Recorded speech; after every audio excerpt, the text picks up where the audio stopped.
Jam mirë se erdhët sërish në Rezen ton, tani jam me Aida Manqa, të përshëndes edhe njerë, mirë se erdhe në Tryezën, me punën që ti të bë shkaq mirë, një art modern që kërkon fantazi, krijimtari, durim, teknik, siç është arti i rezinës.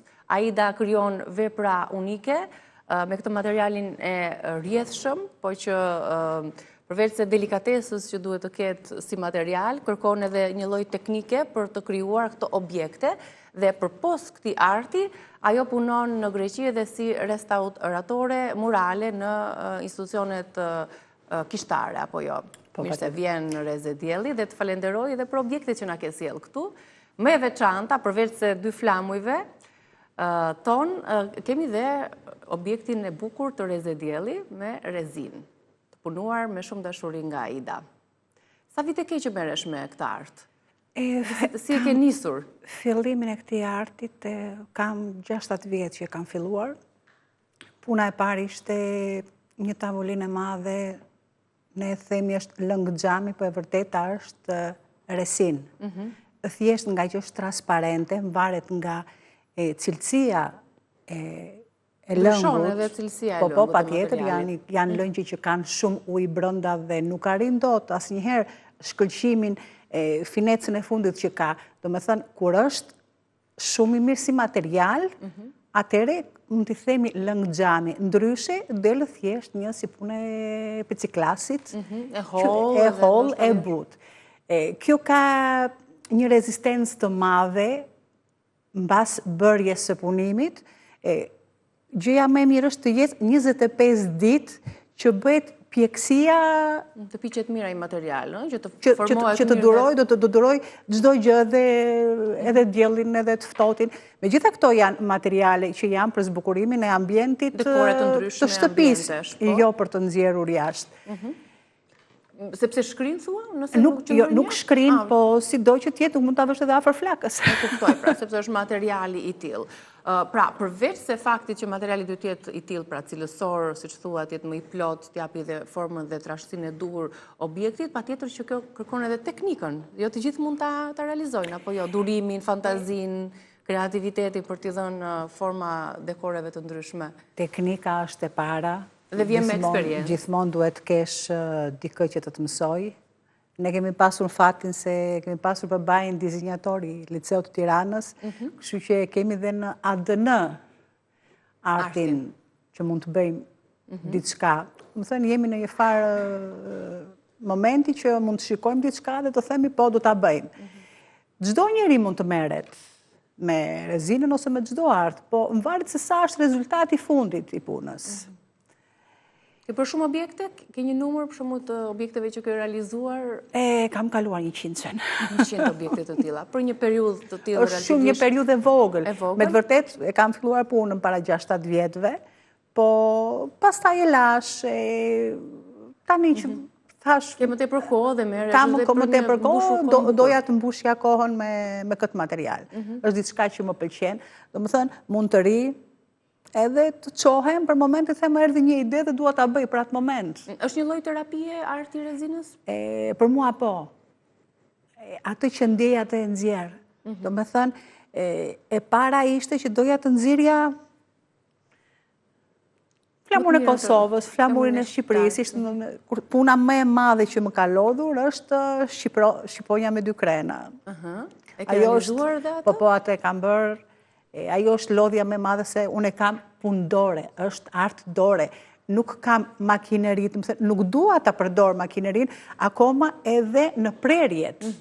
A janë të vështira këto prerjet për shkakun si realizohet një? Sa kohë të merr? Thej që duhet të rri disa ditë për të qëndruar dhe për të tharë dhe për të ka shumë procese pune, nuk është se do të marrë shumë orë. Domethënë, në fillim kemi MDF. MDF është materiali i drasës kompensat që themi. Atë do ta marrë që është 10 pont. Do skicoj objektin që dua dhe do pritet, pastaj bëhet me ruter, që të bëhen komplet harqet, kështu që ka shumë punim dore. Megjithatë, ka edhe makinerira sot, që sot i vejnë në makineri dhe pret gatshme. Unë dua të kem diçka që e bëj me dorë. Do me thënë, nuk e dua të që është komplet e uzinës. Që ka të perfeksionin. Jo, nuk e dua shumë që ajo ka një ngjyrë tjetër, kësaj do t'i dalin, po që se do më kërkohesh të bëja një dhuratë tjetër prapë të Reze Diellit, nuk do dilte e njëjta. Ka dalë shumë e bukur, të falenderoj shumë. Nuk do dilte... Ora që sa herë të shohim këto akrepa, do na kujtohet Aida me artin e saj. Mundohesha, lëngu është transparent kur bëhet. Çfarë kërkojnë më shumë njerëzit? Më tepër orat janë.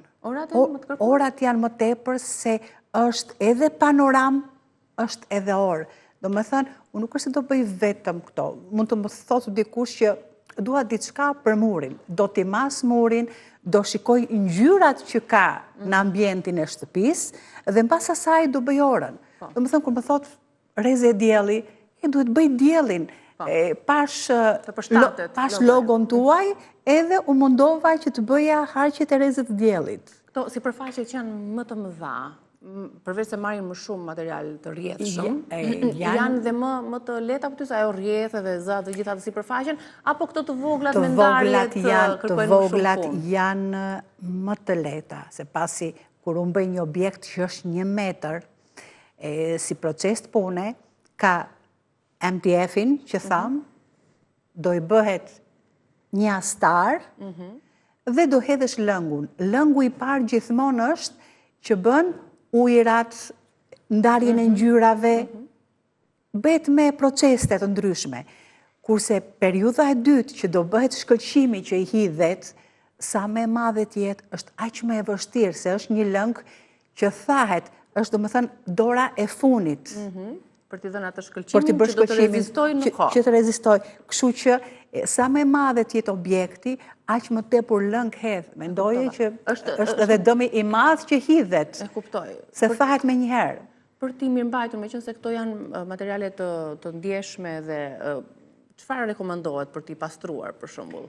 Çdo gjë mund të vësh sipër. Nuk ka problem. Nuk ka problem. Deri tek ato tabakat mund të bëhen që i kanë janë tabakat sidomos për dasmat. Kur bëhet disku i dasmës që vejmë kurorën, që vejmë unazën, këto i marrin jashtë mase. Janë fotografit që bëhen.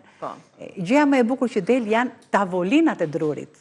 Tavolinat e drurit me ato rezinën sipër. Tavolina e drurit, gjëja më e mirë është që druri të jetë drur ulliri, që është një çik e vështirë për të gjetur bazën e madhe të ullirit, do të duhet jetë ullir i madh, para duhet kesh edhe një lejë që ta presësh, do të thënë duhet ta kesh në vendin tënd, dhe sa më i madh është ulliri, aq më zgavër më të madhe ka brenda që unë mund ta mbush me lëngun e ritinës, që të dalë diçka e përkryer. Për t'ia lënë ato ngjyrën natyrale që ka, po thjesht atë shkëlqimin dhe shtresën e rezinës. Atë shkëlqimin e rezinës. Që mund të jetë edhe më e përdorshme pastaj në tryezë. Ndërkohë, përveç këtij arti, sigurisht që dita jote është e mbushur, ke 35 vite më the që jeton në Greqi, apo jo? Kush të ndihmon tjetër? Mësova që je edhe gjyshe. Po, jam edhe gjyshe. Janë shtuar shumë gjyshet e reja në moshë të re në ditët e sotme. Si ndjeshti? Nuk jam edhe re. Po, se zakonisht kur themi gjyshe, kemi tjetër imazh për gjyshet në ditët e sotme. Gjyshet moderne janë të mbajtura, janë të reja në moshë, bëjnë art, punojnë. Jam gjyshe, kam një vajzë 31 vjeç, që është e martuar në Angli dhe më ka dhuruar 2 libra, njëri është 5, tjetri është 3. Kam djalin që është 26 edhe është ushtarak në NATO. Tani në këtë moment është në Jordani. Kam dhe një vajzë të vogël 23, sado që tjetër do i them është e vogël, mbaroi akademinë sportive dhe është në Kardhica. Një nën e plotësuar. Dhe tani ke gjetur atë momentin tënd për të çlodhur dhe për të bërë atë që ndjej, do me thënë besoj se të gjithë njerëzit mbas një cikli që bëhet të jetës, duam të arrijmë atë që kemi pas dashur gjithmonë. Janë disa talente dhe disa pasione që ndizen në një moshë të caktuar, sepse në atë moshën tjetër të vrullit të jetës, ti nuk e ke patur kohën dhe mundësin, por aty ka fjetur brenda teje. Vjen një moment që njeriu stabilizohet me jetën, familjen dhe rindes pasionin e fshehur. Është kjo një mënyrë e jotja? Kjo është se gjithmonë mund të merresha me diçka, por duke pasur 3 familje, duke pasur një burr që ishte politikan, ishte bashkiaku në Tripoli, në vendin që... Bashkëshorti juaj është grek, apo jo? Po. Fatkeqësisht ka vdekur, na ka lënë, ka 4 vjet, kështu që fëmijët u ritën, hikën, mua më doli ajo që kisha të merja. Ishte edhe thjesht edhe punimet e babait, se gjithmonë, kur isha e vogël, babai më merrte me vete, më thoshte, mbaje këtë, kujdes këtë, edhe e kisha. Edhe tani mendoj që sa herë që babai bënte ndonjë punë, na gërthisen e fëmijëve. S'ma solle këtë, s'ma bëre. Edhe tani jam munduar që unë t'i bëj punët vetëm, edhe mos të lodh dikë.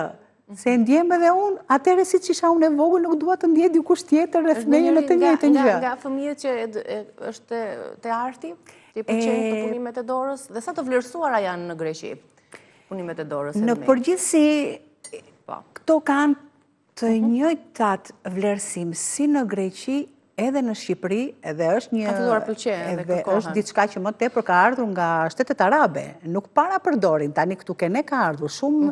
është një 10 vjeçar që përdoret, dhe në përgjithësi janë njerëzit vendet arabe që i kanë filluar dhe pastaj ka filluar në Evropë. Domethënë, dhe po të shikosh në Evropë, dikush që i bën prap, e ka origjinën nga Arabia, nuk është vendali. Këtu në Shqipëri nuk e di kush merret, do më thonë, nga telefoni kam parë 2-3 veta. Po, ja prezentuam punët e tua, kështu që edhe me shumë kënaqësi për të parë punimet të tjera, proceset të punës të Aidës në rrjetet sociale, padyshim i hedhim një sy aty, dhe për të frymëzuar, pse jo, çdo kush mund të krijojë një art të vetin, të jetë kreativ, edhe mbi të gjitha të jetë një lloj terapie, përveç punëve dhe profesioneve të tjera. Shumë suksese të uroj. Faleminderit shumë që erdhe në Rezën tonë. Dhe le të shkojmë tek tryeza se na pret Albana të degustojmë pak recetat e sotme. Ndërkohë ne ju përshëndesim, duke u lënë takim për ditën e nesme. Ju mirpres në Rezë Dielli me po të njëjtën dëshirë për të takuar së bashku. Mirupafshim.